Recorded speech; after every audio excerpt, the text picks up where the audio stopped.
Hello students, हमने अभी तक क्या किया है 15 क्वेश्चंस हमने अभी पिछले जो वीडियोस थे उसमें हमने 15 क्वेश्चन सॉल्व कर लिए।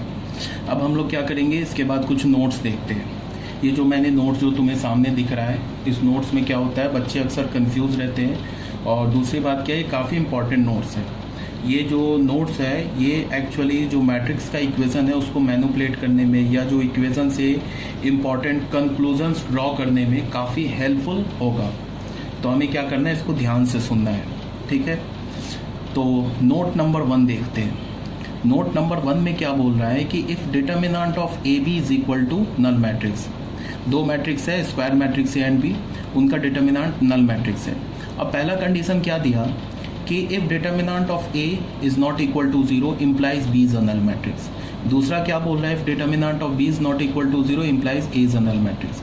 इसका क्या मतलब है, इसको तुम ऐसे समझो।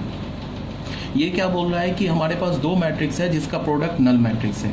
उन दोनों मैट्रिक्स में से अगर एक मैट्रिक्स नॉन सिंगुलर हो गया तो उससे हमें क्या पता चलता है कि जो दूसरा मैट्रिक्स होगा वो एक नल मैट्रिक्स होगा। अगर ए नॉन सिंगुलर हो गया तो बी नल होगा, अगर बी नॉन सिंगुलर हो गया तो ए नल होगा। ये बोल रहा है इसमें, ठीक है। इसका प्रूफ देख लेते हैं। जैसे गिवन क्या है, A into B is a null matrix, और इसमें हमने क्या मान लिया कि determinant of A is not equal to 0। यहाँ से हमें क्या पता चला, A is a non singular matrix. अगर ए नॉन सिंगुलर मैट्रिक्स है तो उसका इन्वर्स एग्जिस्ट करेगा। मैंने कई बार बोल दिया है कि नॉन सिंगुलर मैट्रिक्स का इन्वर्स एग्जिस्ट करता है, ठीक है। तो A B is equal to null, ये तो गिवन है। इसमें हमने क्या किया, इस मैट्रिक्स के इक्वेशन में हमने ए इन्वर्स से प्री मल्टीप्लाई कर दिया। लिखा है ना, pre multiply by A inverse on both sides. तो प्री मल्टीप्लाई कर दिया इस इक्वेशन को। उसके बाद हमें पता है कि किसी भी मैट्रिक्स को तुम अगर नल मैट्रिक्स से मल्टीप्लाई करोगे तो वो तो एक नल मैट्रिक्स आ जाएगा। उसके बाद लेफ्ट हैंड साइड में क्या बना, हमने क्या किया, एसोसिएटिव लॉ यूज़ किया मैट्रिक्स का। एसोसिएटिव लॉ तुम लोगों को बता रखा है ना ऑलरेडी। एसोसिएटिव लॉ क्या होता है, एसोसिएटिव जो लॉ होता है वो ये होता है ना, ए इंटू बी इंटू सी, ये किसके इक्वल होता है, ए इंटू बी सी। ये होता है ना एसोसिएटिव लॉ। ये प्रॉपर्टी में हमने देखा था मैट्रिक्स के मल्टीप्लिकेशन वाले प्रॉपर्टी में, तो उसको मैंने यहाँ यूज़ कर लिया एसोसिएटिव लॉ को। ए इन्वर्स और ए को एक साथ कर लिया, इंटू बी अलग कर लिया। तो यहाँ से हमें क्या पता चल गया, A inverse A into B is a null matrix. फिर तुम किसी भी मैट्रिक्स को अगर अपने इन्वर्स से मल्टीप्लाई करोगे तो वो हमेशा आइडेंटिटी मैट्रिक्स के इक्वल होता है। ये मैं प्रूफ करूँगा, बट टाइमिंग अभी तुम याद रखो। ए इन्वर्स इंटू ए लिखो या ए इंटू ए इन्वर्स लिखो, ये हमेशा एक आइडेंटिटी मैट्रिक्स ही होगा, ठीक है। तो यहाँ से हमें क्या पता चल गया, ए इन्वर्स ए को हमने आइडेंटिटी मैट्रिक्स बोल दिया, इंटू बी ये नल मैट्रिक्स हो गया। और फिर किसी भी मैट्रिक्स होगा तुम आइडेंटिटी मैट्रिक्स से मल्टीप्लाई करते हो तो वो नल मैट्रिक्स के ये सेम मैट्रिक्स आता है। तो आई इंटू बी क्या हो गया, बी, तो B is equal to null matrix. ये प्रूफ हो गया। सेम लॉजिक है, हमने यहाँ क्या माना है, determinant of A is not equal to 0। यहाँ हमने क्या मान लिया है, determinant of B is not equal to 0। Same logic है। तो अगर तुमने बी के डिटर्मिनेंट को 0 के इक्वल नहीं माना तो इसका क्या मतलब है, बी हमारा नॉन सिंगुलर है, और अगर बी नॉन सिंगुलर है तो फिर ए जो मैट्रिक्स है वो नल मैट्रिक्स है। यहाँ प्रूफ हो जाएगा, ठीक है। ये बात आपको क्लियर होनी चाहिए। अब आ जाओ सेकंड नोट में। सेकंड नोट क्या बोल रहा है, इसको जरा ध्यान से देखो।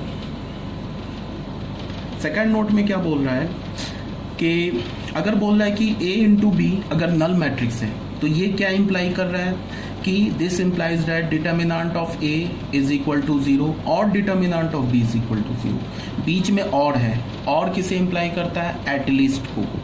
तो इसको अगर मैं लैंग्वेज में बोलूँ तो क्या बोलूँगा कि ए इंटू बी अगर एक नल मैट्रिक्स है तो ये क्या इंप्लाई कर रहा है, this implies that at least one of matrix A and B is a non singular matrix. इसका मतलब क्या है कि कम से कम एक मैट्रिक्स ए और बी नॉन सिंगुलर होगा, ज़्यादा से ज़्यादा दोनों हो सकता है। यहाँ पे क्या बोल रहा है, determinant of A is equal to 0 और determinant of B is equal to 0। और का मतलब कम से कम। तो अगर डिटर्मिनेंट ए 0 के बराबर है, अगर A B is equal to null matrix है, तो ये भी हो सकता है कि डिटर्मिनेंट ऑफ ए 0 हो जाए, या डिटर्मिनेंट ऑफ बी 0 हो जाए, या दोनों 0 हो जाए। कम से कम एक मैट्रिक्स तो सिंगुलर होगा ही होगा अगर ए बी नल मैट्रिक्स है, ठीक है ना। इसका प्रूफ बहुत सिंपल है, प्रूफ देख लो। प्रूफ में क्या बोला जा रहा है कि अगर ए बी हमारे पास नल मैट्रिक्स है तो ये दो मैट्रिक्स इक्वल है, तो मैंने क्या कर लिया, इसके डिटर्मिनेंट भी इक्वल होंगे। ए बी क्या हो जाएगा, डिटर्मिनेंट ऑफ नल मैट्रिक्स, तो वो तो जीरो हो जाएगा। मैट्रिक्स की प्रॉपर्टी हमने लगा दिया, A matrix into B matrix is equal to zero. तो यहाँ ये क्या हो गया, ये तो ऐसे हो गया ना, इसको अगर तुमने x मान लिया, इसको तुमने y मान लिया, ये तो रियल नंबर है ना, determinant A and determinant B. तो अगर किसी भी दो रियल नंबर का प्रोडक्ट जीरो है तो वो क्या इंप्लाई करता है कि या तो पहला रियल नंबर जीरो हो और क्या हो, या तो दूसरा रियल नंबर जीरो। आ रही है बात समझ में? तो ये प्रूफ हो गया, ठीक है। अच्छा, यहाँ पे एक छोटी सी बात क्या है कि तुमको क्या समझना है कि अगर मैंने ये बोला ना कि हमारे पास ए इंटू बी अगर एक नल मैट्रिक्स है तो ये वाला जो इम्प्लाई है, जैसे मैं ऐसे बोलूँ ए इंटू बी अगर नल मैट्रिक्स है तो ये इम्प्लाई कर रहा है कि at least one of A matrix और B matrix is a singular matrix. तो ये जो लेफ्ट हैंड साइड है ना, इसको अगर मैं लेफ्ट हैंड साइड बोलूँ तो इसको मैं राइट हैंड साइड बोलूँ, तो ये left hand side right hand side को इम्प्लाई कर रहा है, बट ये right hand side left hand side को इम्प्लाई नहीं कर रहा है। इस बात को तुम्हें समझना है। मतलब क्या है कि अगर मैं बोलूं कि किसी मैट्रिक्स का डिटर्मिनेंट जीरो के इक्वल है, ए मैट्रिक्स है जिसका डिटर्मिनेंट जीरो के इक्वल है, बी मैट्रिक्स है उसका भी डिटर्मिनेंट जीरो के इक्वल है, तो ये हम इम्प्लाई नहीं कर लेंगे कि ए इंटू बी एक नल मैट्रिक्स होगा, ये गलत हो जाएगा। बात समझ रहे हो ना? जैसे इसको तुम ऐसे बोल लो कि अगर मैंने ऐसे बोला कि अगर मैंने बोला कि determinant of A is equal to zero and determinant of B is not equal to zero, तो यहाँ पे एक मैट्रिक्स का डिटर्मिनेंट जीरो हो गया, सिंगुलर हो गया, दूसरा नहीं हुआ, तो ये इम्प्लाई नहीं कर रहा है कि ए इंटू बी जीरो हो जाएगा, एक नल मैट्रिक्स हो जाएगा। ये बात समझ रहे हो? अगर मैंने बोला कि determinant of A is not equal to zero and determinant of B is equal to zero, तो ये भी इम्प्लाई नहीं कर रहा है कि ए इंटू बी एक नल मैट्रिक्स हो जाएगा। अगर मैंने बोला कि determinant of A is equal to zero and determinant of B is equal to zero, तो ये भी इम्प्लाई नहीं कर रहा है कि डिटर्मिनेंट ए बी हमारा एक नल मैट्रिक्स हो जाएगा। इस बात को ध्यान में रखना है, ठीक है ना? तो ये नोट हमारा हो गया, ठीक है। अब आ जाते हैं 42 में, पेज नंबर 42 देखो, यही बात यहाँ बोला गया है। क्या बोला गया है कि if A B is equal to null matrix then at least one of determinant A और determinant B must be zero. कम से कम एक, वही बात लिखी गई है, दोबारा लिखी गई है। यहाँ से अब इस नोट के बाद सेकंड नोट से एक हम छोटा सा कंक्लूजन और ड्रॉ कर सकते हैं। ये क्या ड्रॉ कर सकते हैं वो ऐसे तुम समझो, मैंने तुम्हें क्या बोला, मैंने बोला कि अगर दो मैट्रिक्स का प्रोडक्ट एक नल मैट्रिक्स है तो कम से कम एक मैट्रिक्स सिंगुलर मैट्रिक्स है। ये बोला ना मैंने, ये हमेशा ट्रू है। अगर किसी भी दो मैट्रिक्स का प्रोडक्ट नल मैट्रिक्स है तो उस दो मैट्रिक्स में से कम एक मैट्रिक्स, ज़्यादा से ज़्यादा दोनों भी हो सकता है, कम से कम एक मैट्रिक्स क्या होना चाहिए, एक सिंगुलर मैट्रिक्स होना चाहिए।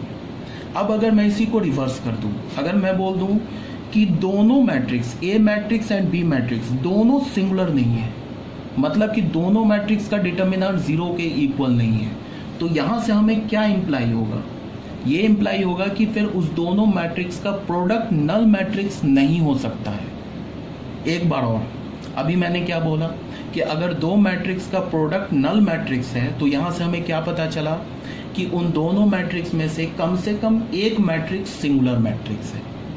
ये बात पता चल गया, ज़्यादा से ज़्यादा दोनों सिंगुलर हो सकता है। अब इसी से हमें क्या, मैं दूसरा कंक्लूजन ड्रॉ कर रहा हूँ, मैं इसको ऐसे बोल रहा हूँ कि अगर ए मैट्रिक्स और बी मैट्रिक्स दोनों नॉन सिंगुलर है तो फिर उन दोनों मैट्रिक्स का प्रोडक्ट कभी भी नल मैट्रिक्स नहीं हो सकता है। आ रही है बात समझ में? ठीक है ना? क्यों नहीं हो सकता है? क्योंकि मैंने बोला कि अगर दो मैट्रिक्स का प्रोडक्ट अगर नल मैट्रिक्स है तो कम से कम एक मैट्रिक्स को सिंगुलर होना ही होगा, अगर कम से कम एक मैट्रिक्स सिंगुलर होगा। अब मैं बोल रहा हूँ कि ए और बी दोनों सिंगुलर नहीं है तो फिर उसका प्रोडक्ट जो होगा वो नल नहीं हो सकता है। ठीक है, समझ में आ गई होगी बात। उसके बाद अब आ जाओ नोट नंबर 3 में।